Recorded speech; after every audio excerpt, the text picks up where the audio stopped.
Hi there.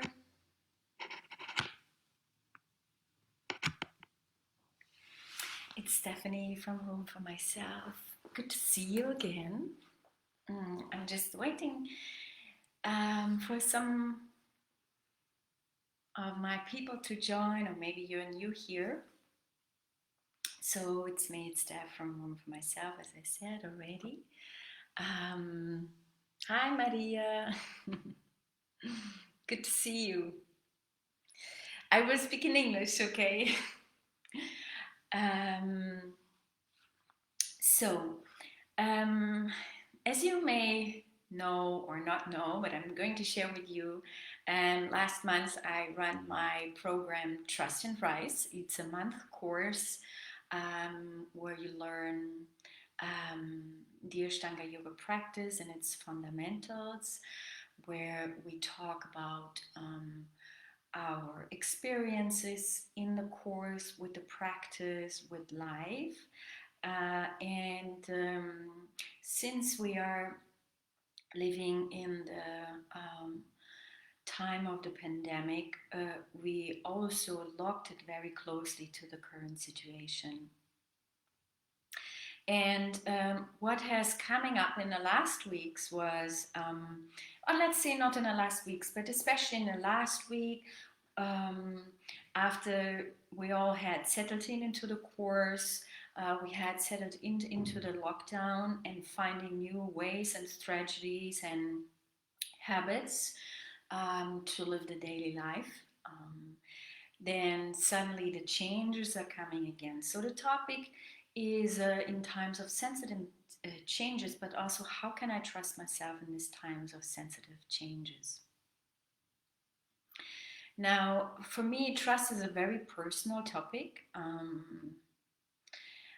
Very early, I kind of lost it and lived with, on very deep layers. I didn't know that I wouldn't be able to trust. But I tried to restore it by the time unconsciously and then consciously with my yoga practice and other helps.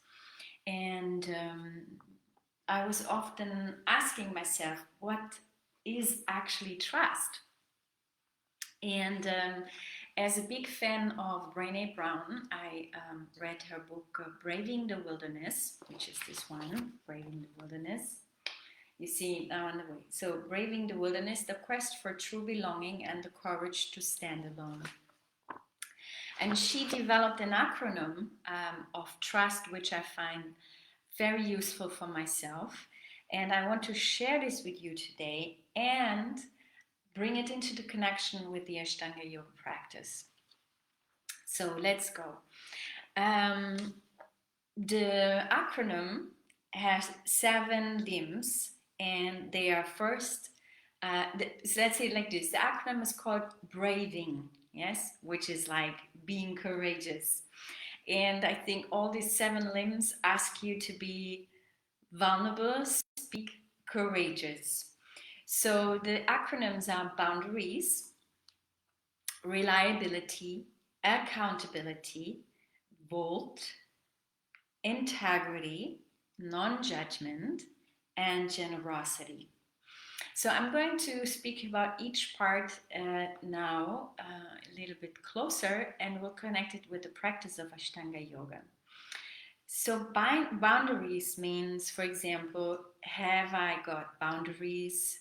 Do I respect my own boundaries? Am I clear with what is okay for me and what is not okay for me? And I think boundaries is a huge topic, at least for myself and the woman I have been working with.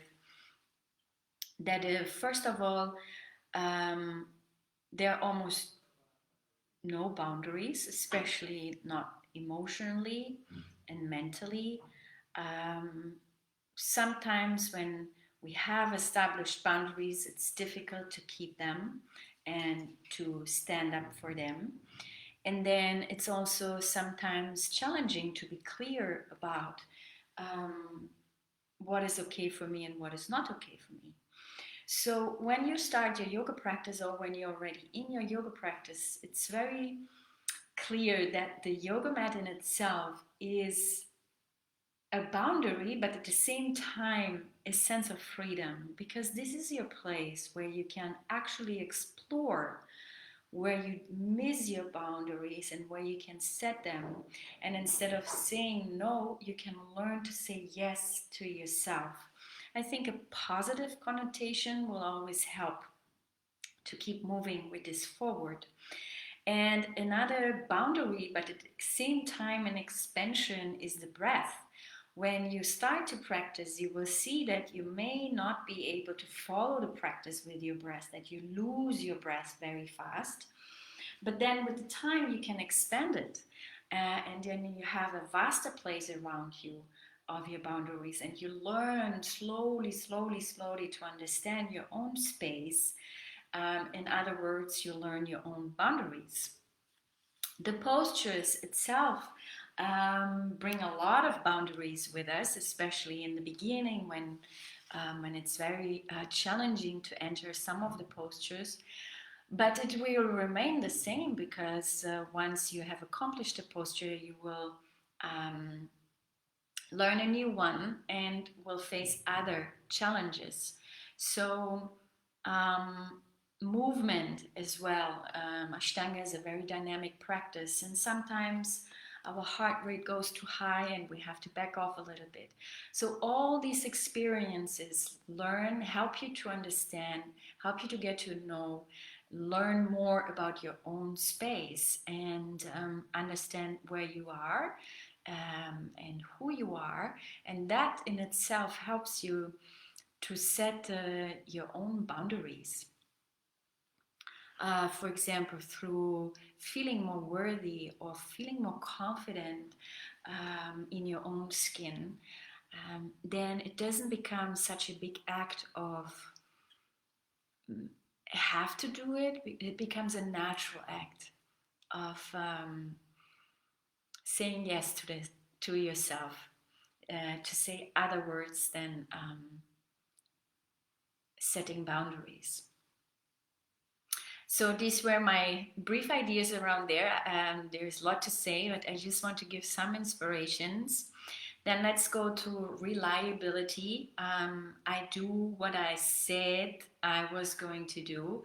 Very important nowadays. So how does it mirror in Ashtanga?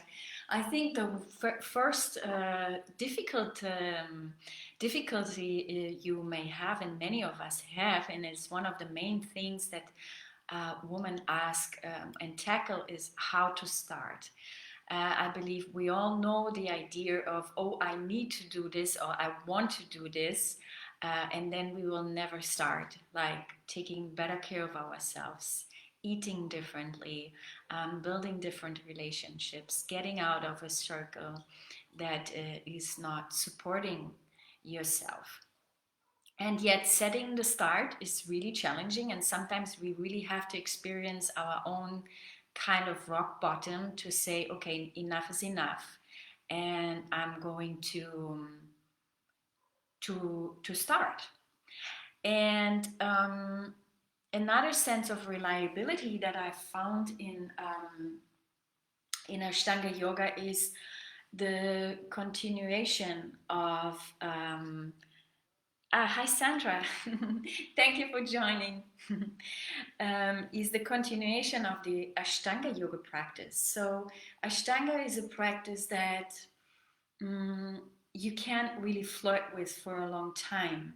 And when you say to yourself, I'm going to do that, then you better do it. Because then you won't not really get the benefits out of the practice or the deep transformation that you can actually experience that I was sharing already in the topic of the boundaries. Another thing of reliability, for example, might be your emotional world. How are you connect? How much do you trust? How much are you able to rely on your own emotions? Are they truthful, or do they come from a different from your conditioned mindset. Super important. So just to give some glimpses about reliability that you could experience in the practice of Ashtanga Yoga. Now, the third word that Brené Brown has in her word braving, just to bring you all in, Sandra and Lisette, I'm trying to find a connection between Brené Brown's acronym for trust, which is called braving, and this has been a great help in my life because trust was it's been still a very sensitive topic to me. People find me extremely trustworthy, but I have a hard time to actually trust, and it has been very helpful for my personal development to practice Ashtanga, to find the trust in myself first, and then slowly starting to trust beautiful woman like Lisette, for example, who's just joining. Yeah. And the words are, the acronym is BRAVING, which is boundaries, reliability, accountability, it's vault, it's integrity, non-judgment, and generosity. And I have spoken about boundaries and reliability that I have found in Ashtanga or through the practice of Ashtanga. Now, to accountability is like, am I able to own my mistakes? Am I able to apologize? And am I able to make amends? So, well, in Ashtanga, you are pretty fast triggered to make mistakes because it's a very thriving practice. It can bring you in a very high state and you want to go back there. That's one of the first things. The ego is knocking on your door, and before you see yourself, you have some injuries or you have practiced very mentally. And I can say for myself that I did injure myself simply by the fact that I was a very high competitive person, and I was not very kind and compassionate with myself. So I had a lot of injuries, and I learned through the consistency of this practice and the humility. Yeah, so when you come with a very painful knee on the mat and you can't do the postures, it's very, the body is very fragile and shaky because of the pain. I needed to find a way to kind of keep breathing and practicing in a consistent way. And as I said, it's extremely humbling, but at the same time, it starts to connect you where you actually need to be able to connect. And this is with your own inner strength and beauty. And I think once you understand that you and I, we are so human as we can get, that making mistakes is actually a pretty enriching thing. And we shall not be afraid of doing of making mistakes, nor should we afraid of apologizing for them to yourself, because I find that extremely freeing and liberating. And in a form of relationship, I find this extremely connecting, provided that the other person wants to lean in. Accountability also in Ashtanga is very fostered through the repetition. So you gotta show up no matter what, and if you have made a mistake and you are asked to show up, that's why we like to say sometimes that 95% of the practice is about showing up. So you better step onto your mat and you do something, and you listen and you see what's happening. And I think it's a very good skill to hold myself accountable, because it's so easy to shy away, it's so easy to be afraid and lean into the fear instead of overcoming the fear. And this is what Ashtanga practice has taught me, from a place of worthiness and strength and joy also, Because once you overcome all those things, they are not gone, but you can see beyond them. And most of the times, it's quite wild and inspiring and interesting. So I met beautiful women and friends, and can connect on different levels, also with myself. Okay, so volt is the next word. This is very, very sensitive. I think Volt has said that you shouldn't talk about somebody else's experience that are not yours to share. And I think, especially in the world we're living in, comparison is something that we all have built on for a while in our life. And just by the fact that you step on your yoga mat, you will soon understand that your yoga mat is your world, and you will learn to respect the world of the person that is practicing with you. And then going even deeper, you will build a very subliminal connection with a person you sometimes even don't know the name, and that brings you to a very human level, to respect yourself and the other person. And also, since you're going through these processes of humiliation and consistency, you also begin to have a sense of self-respect that holds you back from talking too much bold. I'm not free of it, but I can respond to it sooner when it comes up, and I can see that there's something fighting inside me that makes me speak about somebody else in a way to connect with the person next to me. So yeah, I think this practice can be very liberating when it's about comparison and speaking bold. And I think in order to be connecting truthfully with yourself and others, you know your own space. Now, the integrity is the next one. This is one of my favorite things to speak about, and my favorite things in life is integrity. I think this reveals a lot of inner strength and a lot of trust as we're talking about it. And you can actually go really deep here. And one of the deepest sources that I found through the practice of Ashtanga are my own beliefs of who I am and who I'm supposed to be, and what I'm supposed to have. And also, what I have come to is to develop a kind of a value world of mine that I very cherish.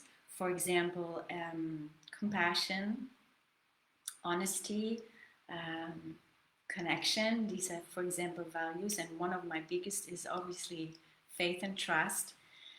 And I've also understood that this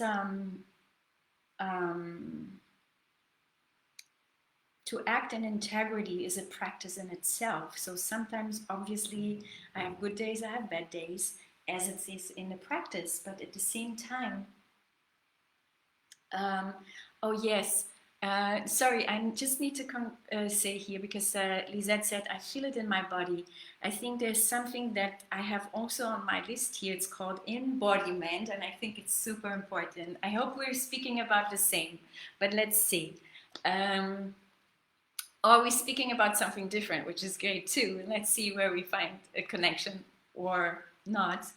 Yeah, integrity. So I think the Ashtanga practice is about reprogramming your mind and understanding really from a true place inside what could be, what do you believe in, and what are your values, and what you actually want from your life based on these beliefs and values, and then you align your action along with them.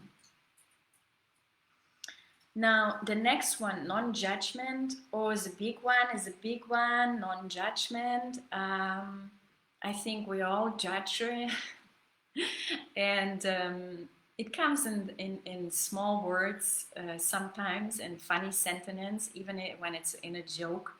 And it's okay. It's okay. But what um,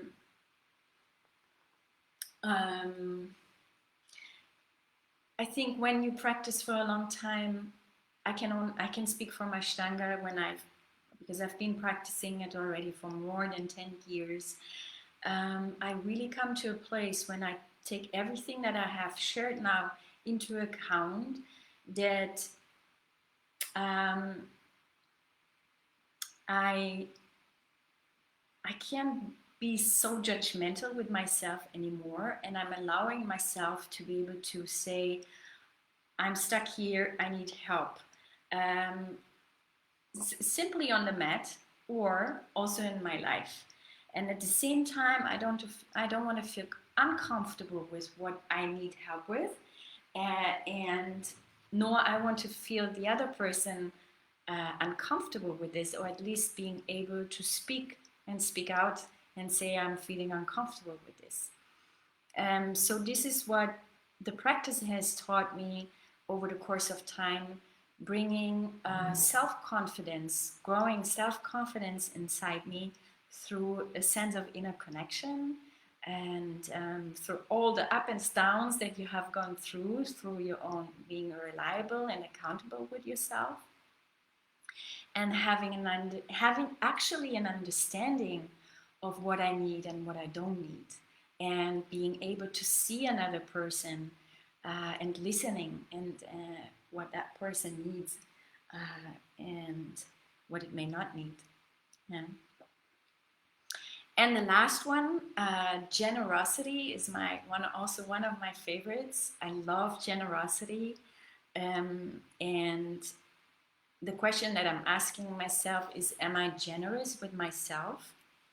And I think we all know the sensation of beating yourself up, feeling not worthy enough, feeling not good enough, feeling icky when we've said something that we would have liked to avoid to say, or maybe showing up in a way that just even when you showed up honestly sometimes, or in your vulnerability, you may come home and think, oh my God, what did I do?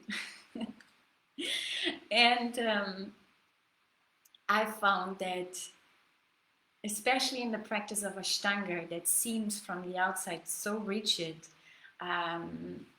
that you can find so much generosity when you learn to use this practice as a source for your inner resources, so to speak.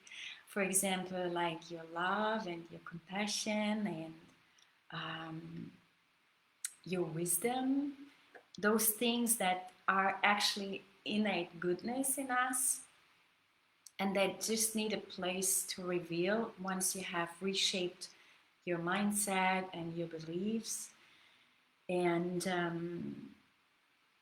your values, and self-confidence, maybe. Yeah, so these are the 7 limbs of the acronym from trust that Brené Brown developed: boundaries, reliability, accountability, bold, integrity, non-judgment, and generosity. And now the big thing is, once you have a consistent practice in yoga, that is has been very difficult for me for many years, and it clicked pretty late compared to the years I have been practicing, is that all the learnings, you somehow would love to bring them into your life. And I have found in no other way, nor in psychotherapy, nor in coaching, that through a consistent yoga practice, all the things that I talked about have a sense of embodiment. I cannot explain it differently. I have no idea how to say it, but the only thing that I feel the things inside me, and I can only speak from a practice of yoga that enables me to have these feelings as an own experience. And then I can find those things in my life, or I can go and create those things in my life. And I can start to name happenings and feelings and understandings from a really true place inside. It just doesn't come only from the head. And I found this is a unlimited space of beauty and excitement and wilderness.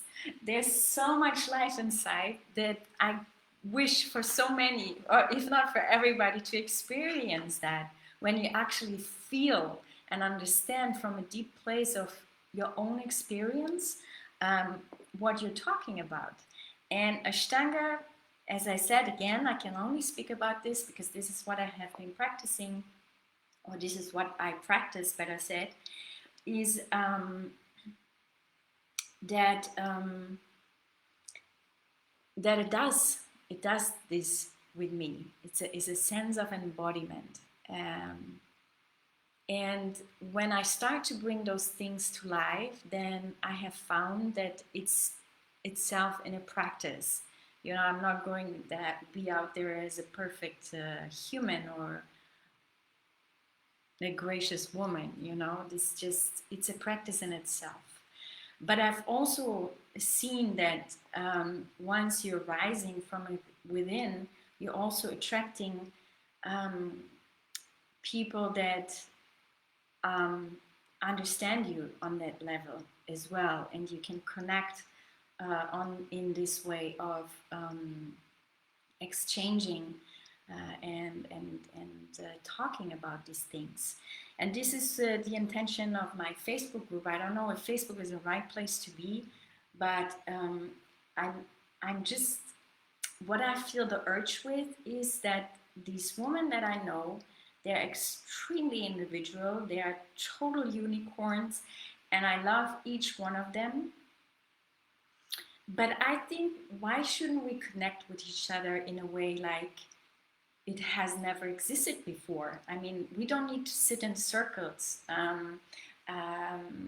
We don't need to do any witchcraft stuff, you know, but we can just find a way to connect with each other and exchange in a very raw, truthful, joyful, cool way, and see how this all leads us. So this is why I've been sharing this live. And also I would love to, when you need, not everybody here that is just joining live right now needs it, the Trust and Rise program that starts next month again in June, where you can experience this practice for the first time and see if it speaks to you or not. All right, so yeah, this was my little monologue, and I would love to hear if you have any questions. I want to share something, and let me know, because I'm okay.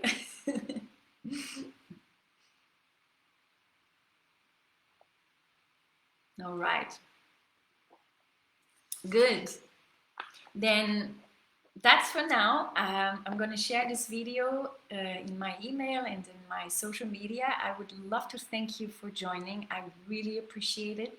You made me even a little nervous. I mean, I was nervous anyway, but to see you joining, it really makes me incredibly happy. Okay, guys, then thank you. Oh my God, I'm so happy. Thank you. Okay, guys, then I thank you for joining. And next Thursday, I will keep the same time. It might be a bit early. Maybe I go to 7:30. It might be a more attractive time, but I'm just playing around a little bit. Then I see you again. And maybe we can start a little conversation. Okay, I'm gonna leave you guys. Take good care of yourself. Love you. Bye.